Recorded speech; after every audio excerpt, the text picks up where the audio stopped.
Hello student, good morning to all. हम पढ़ रहे हैं स्ट्रक्चरल ऑर्गेनाइजेशन इन एनिमल्स, प्राणियों में संरचनात्मक संगठन। इस क्रम में हम कॉकरोच के मॉर्फोलॉजी के बारे में पढ़ रहे हैं। एक्सटर्नल आकारिकी के बारे में हमने पढ़ा। आज हम पढ़ेंगे इंटरनल मॉर्फोलॉजी, आंतरिक आकारिकी के बारे में। इस क्रम में हम सबसे पहले पढ़ते हैं कॉकरोच के पाचन तंत्र के बारे में।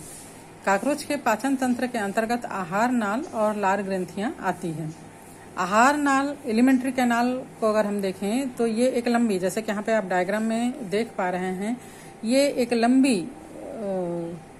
होती है, नलिकाकार संरचना होती है, जिसका एक सिरे पर मुख होता है और दूसरे सिरे पर मलाशय और एनस पाया जाता है, गुदा पाया जाता है। तिलचट्टे के आहार नाल को मुख्य रूप से 3 भागों में बांटा जा सकता है। अग्रांत, आगे का, और ये अग्रांत, ये मध्य आंत, और ये जो है वो पश्चांत।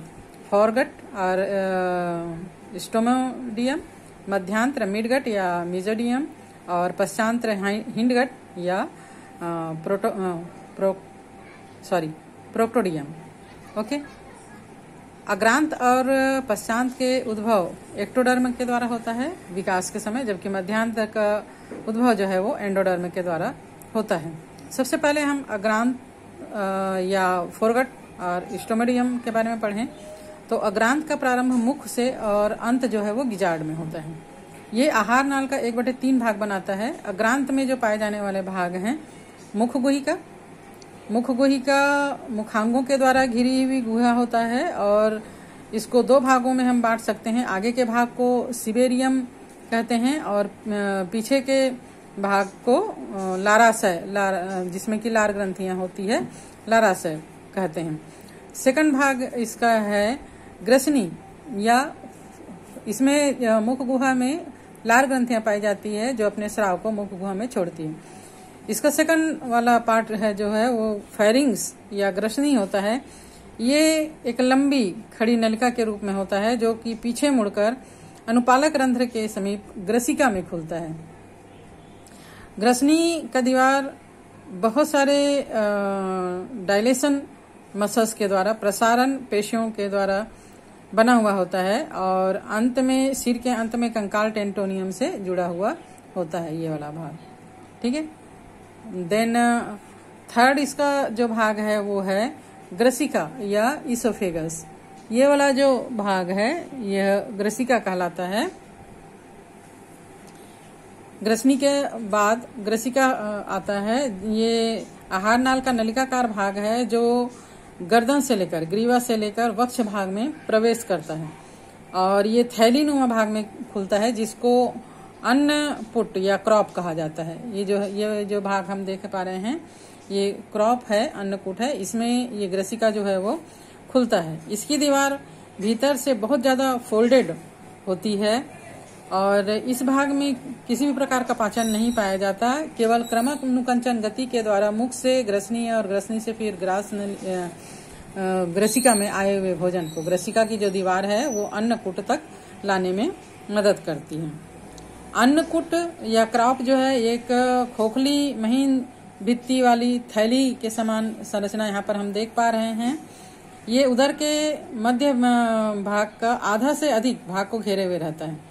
इसकी जो महीन भित्ति होती है वो बहुत ज्यादा लचीली होती है, और भीतरी स्तर पर आयामोलन या लॉन्गिट्यूडनल फोल्ड्स पाए जाते हैं। बहुत ज्यादा इसका जो अंदर का जो भाग है, इसको अगर हम काट के देखेंगे तो लॉन्गिट्यूडनल फोल्ड्स पाए जाते हैं, और इन्हीं फोल्ड के क्रमानुकंचन गति के कारण भोजन का पाचन और यहाँ पर संग्रहण होता है।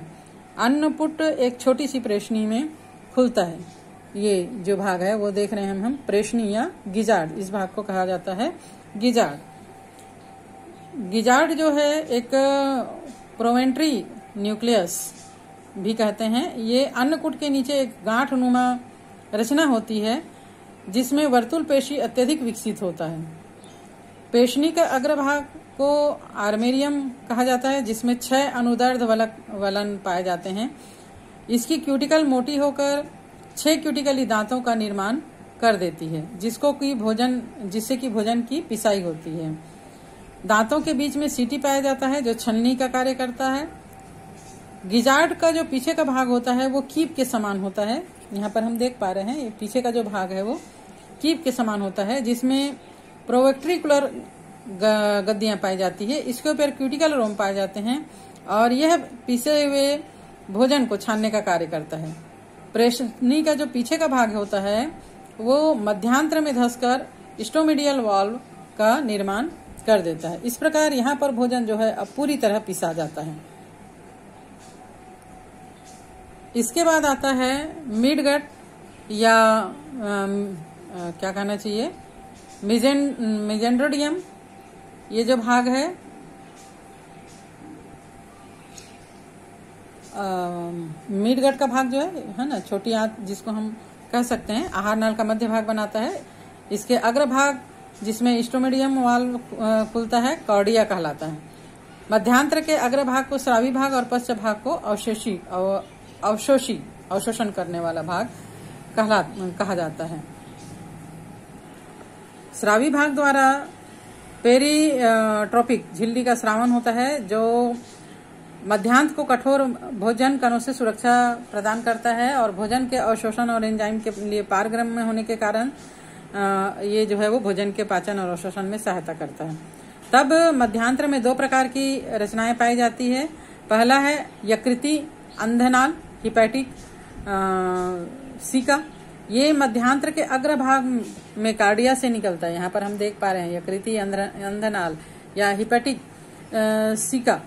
इसके जो स्वतंत्र सिरे हैं ये उंगली के समान पतली पतली नलिका के समान संरचना है, उंगली के समान पतली पतली नलिका के समान संरचना है और इसका अंतिम भाग जो है वो बंद रहता है। इसके द्वारा पाचक एंजाइमों का स्रावन किया जाता है जो भोजन को पचाने में मदद करता है। दूसरा है मेलपिगियन ट्यूब्यूस या मेलपिगियन नलिकाएं। ये पीछे के भाग में मध्यांतर के सबसे पिछले छोर पर स्थित होता है और ये पीले रंग की जालिका नलिकाओं के सदृश होता है। ये पीले रंग का होता है और जाली के समान पतले पतले रेशे या धागे के समान संरचनाएं हैं। इसकी संख्या 60 से 150 तक होती है। इसका भी स्वतंत्र सिरा जो है वो बंद होता है और इसका मुख्य कार्य जो है वो उत्सर्जन का होता है। मध्यांतर में भोजन का पाचन और अवशोषण होता है और मध्यांतर में ही पश्चांतर में पायरोलिक कपाट के द्वारा मध्यांतर जो है वो ये पीछे का जो बड़ा हम कहते हैं इसमें खुलता है। हिंडगट या पश्चांतर की बात अगर हम देखें तो ये आखिरी का शेष भाग है और ये गुदा तक फैला हुआ रहता है, जिसमें 3 भाग होते हैं। क्षुद्रांत या इलियम, ये छोटी और पतली नली के समान संरचना होती है। यहाँ पर हम देख पा रहे हैं क्षुद्रांत या इलियम, ये छोटी नली के समान संरचना है और इसके अंदर से क्यूटिकल की स्तरित रहता है। इस पर छोटे छोटे शूक या स्पाइन से लगे होते हैं जो कि पेरिटोपिक झिल्ली को पकड़ने का काम करते हैं। बृहदांत या कोलोन, ये वाला जो भाग है वो कोलोन कहलाता है। काफी लंबा भाग है, इस जो लंबी मोटी कुंडली के रूप में होता है। इसमें शूक नहीं पाए जाते हैं। और लास्ट का जो इसका भाग है वो फूला हुआ भाग हम देख पा रहे हैं थैली के समान। अंतिम भाग थैलेनुमा मलाशय या रेक्टम कहलाता है। इसके भीतर 6 अनुदैर्ध्य वलन पाए जाते हैं जिन्हें मलाशयी अंकुर या रेक्टल पेपिला कहा जाता है। मलाशय में मल को अस्थायी रूप से संग्रह करके जमा करके रखा जाता है और समय समय पर संकुचन के द्वारा इसको गुदा के द्वारा या एनस के द्वारा बाहर निकाल दिया जाता है। तो ये तो हो गया अंदर का जो काकरोच का डाइजेस्टिव सिस्टम है। इसके अलावा इनमें पाई जाती है लार ग्रंथियां। यहाँ पर हम देख पा रहे हैं काकरोच में एक जोड़ी लार ग्रंथि वक्ष के तनुपट पर होता है। लार ग्रंथि थैलेनुमा आशय और 2 ग्रंथिल भागों से मिलकर बना हुआ होता है, जिसमें बहुत सारे पिंडक, यहाँ हम देख पा रहे हैं पिंडक, ये जो है वो लार ग्रंथि और ये पिंडक इसमें पाया जाता है, से मिलकर बना होता है। अनेक पिंडकों से मिलकर बना होता है। प्रत्येक लार ग्रंथि से एक लार नलिका निकलती है और दोनों लार नलिकाएं मिलकर सहलार नलिका बनाकर फिर लार ग्रंथि से लार का स्रावन मुख के अंदर किया जाता है। लार ग्रंथियों में लार का भंडारण होता है। प्रत्येक आशय से आशय नलिका निकलते हैं। दोनों आशय नलिका एक सह आशय नलिका का निर्माण करती हैं। सह लार और सह आशय नलिका मिलकर अपवाही लार नलिका का निर्माण कर देती है और इस प्रकार ये अपने स्राव को मुख में डालती हैं। नेक्स्ट हम पढ़ेंगे कॉकरोच में सर्कुलेटरी सिस्टम यानी परिसंचरण तंत्र के बारे में। यहाँ पर हम देख पा रहे हैं और अन्य कीटों की तरह तिलचट्टे में भी वास्तविक देह गुहा यानी ट्रू बॉडी कैविटी या सिलोम नहीं पाया जाता है। भ्रूणीय अवस्था में सुविकसित वास्तविक देह गुहा बाद में रक्त वाहिनियों के द्वारा रूपांतरित हो जाती है। अंत में वास्तविक देह गुहा एक ऐसी गुहा में परिवर्तित हो जाती है जिसमें रक्त ओपनली बहते रहता है। इसे रुधिर गुहा या हीमोसील कहा जाता है। तिलचट्टे का जो हीमोसील है वो 2 क्षैतिज मांसल पट के द्वारा 3 कक्षों में बटा हुआ रहता है। इन दोनों पटों को पृष्ठी और अधर डायफ्राम कहा जाता है। यहाँ पर ये स्पष्ट नहीं है। पृष्ठी डायफ्राम के ऊपर वाले कक्ष में पृष्ठी डायफ्राम जो है वो छोटा कक्ष होता है जिसमें हृदय स्थित होता है। इस कक्ष को हृदय आवरणी पेरिकार्डियल साइनस कहा जाता है।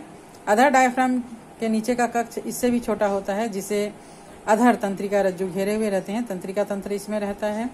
इस कक्ष को परितंत्रिकी साइनस कहा जाता है। केंद्रीय कक्ष बड़ा होता है। इसमें आहार नाल और अन्य अंग उपस्थित होते हैं। इसे पर्यांत्र या साइनस कहा जाता है। दोनों डायफ्राम में कई छिद्र होते हैं जिनके रास्ते सभी कक्ष दूसरे से संबंधित होते हैं। जैसे यहाँ पर हम देख पा रहे हैं ये 13 खंडों से मिलकर इसका जो हार्ट है वो बना होता है और प्रत्येक जो हार्ट का डायफ्राम है वो आगे के डायफ्राम से छिद्र के द्वारा जुड़ा हुआ होता है। इस प्रकार प्रत्येक जो है वो जुड़ा हुआ रहता है। पृष्ठी डायफ्राम पर युग्मित एलारी पेशियां, एलरी मसल्स, यहाँ पर हम देख पा रहे हैं ये मसल्स एलरी या पक्षाकार पेशी मसल्स होते हैं जिनके संकुचन के कारण हार्ट जो है वो बीट करता है, संकुचित और शिथिलित होता है। और हृदय एक मांसल नल्याकार संरचना है। इसमें खंड व्यवस्थित कीपनुमा लगभग 13 कक्ष होते हैं। प्रत्येक कक्ष का अगला पतला सिरा अपने आगे वाले कक्ष के पतले पिछले सिरे में खुलता है। कक्षों के बीच छिद्रों में कपाट लगे होते हैं जो रक्त को केवल पीछे से आगे की ओर ढकेलने का काम करते हैं। प्रत्येक छिद्र के हर ओर रंध्र होता है। जैसे यहाँ पर एक छिद्र है, इसके द्वारा ये पीछे का भाग जो है वो आगे के में खुलता है और प्रत्येक उसमें एक रंध्र यहाँ पर पाया जाता है जिसे अस्थि या ऑस्टियम कहते हैं। इससे होकर रक्त जो है वो हृदय आवरण से हृदय में प्रवेश करता है। रक्त हृदय से हृदय आवरण में नहीं जा सकता। पहला कक्ष की ओर अग्र महाग्रसनी एंटीरियर एओर्टा के रूप में आगे बढ़ता है। ये जो है वो अग्र महाग्रसनी कहलाती है, एंटीरियर एओर्टा। यह महाधमनी वक्ष के अंत में हीमोसील मतलब इसका जो देह गुहा है इसमें खुलता है। अग्र महाधमनी से रक्त पेरीविसरल पात्र में चले जाता है, साथ ही ये पेरीन्यूरल पात्र में भी चले जाता है। इस प्रकार अगर हम देखें तो कॉकरोच का जो बॉडी है वो 3 खंडों में मिलकर बना होता है। इस प्रकार नीचे का जो भाग है पेरीन्यूरल कहलाता है, ये पेरीन्यूरल और जो बीच का भाग है वो पेरीविसरल कहलाता है, पेरीविसरल। और ऊपर का जो भाग है वो पेरिकार्डियल कहलाता है, पेरिकार्डियल। यहाँ पर जो है वो हार्ट स्थित होता है इस प्रकार 13 खंडों में। इस भाग में बाकी जो सिस्टम है जैसे डाइजेस्टिव सिस्टम वगैरह होता है और इस भाग में न्यूरॉन जो है वो इस प्रकार है ना तंत्रिका तंत्र होता है, इसलिए पेरीन्यूरल कहलाता है। यहाँ पर छोटे छोटे छिद्र ऑस्टियम पाए जाते हैं। यहाँ पर एलेरी मसल्स पाया जाता है। जब बॉडी सिकुड़ता है तो देह गुहा का जो अशुद्ध रक्त है वो पंपिंग के द्वारा ऑस्टियम से हार्ट में चले जाता है, हार्ट में पाए जाने वाले छिद्रों से, और फिर ये जो है वो आगे की ओर बढ़ता है और ये जो है यहाँ पर पेरीऑस्टियम में खुलता है और ये शुद्ध रक्त को पूरे बॉडी के अंगों में वितरित करता है। इस प्रकार कॉकरोच का हार्ट सिस्टम होता है। यह महाधमनी वक्ष के अंत में हीमोसील में खुलता है। अग्र महाधमनी से रक्त पेरीविसरल पात्र में चले जाता है, पेरीविसरल और पेरीन्यूरल पात्र में भी ये एक साथ जाता है। इस परिसंचरण में शरीर के विभिन्न अंग जो है उसके संपर्क में आते हैं। तो कॉकरोच का रक्त इस प्रकार यहाँ पर हम देख रहे हैं कि कॉकरोच का रक्त कहीं भी बंद नलियों में प्रवाहित नहीं हो रहा है, ओपनली पूरे बॉडी में प्रवाहित हो रहा है और इसके रक्त में हीमोग्लोबिन रक्त कणिकाएं नहीं पाई जाती है, इसलिए लिम्फ और रक्त, बॉडी का जो भी द्रव है वो रक्त के साथ मिला हुआ रहता है, इसलिए इसका जो रक्त है वो हीमोलिम्फ कहलाता है। हीमोलिम्फ रंगीन प्लाज्मा एवं रुधिराणु से बना होता है। ये गैसों के परिवहन में भी भाग लेता है भाई।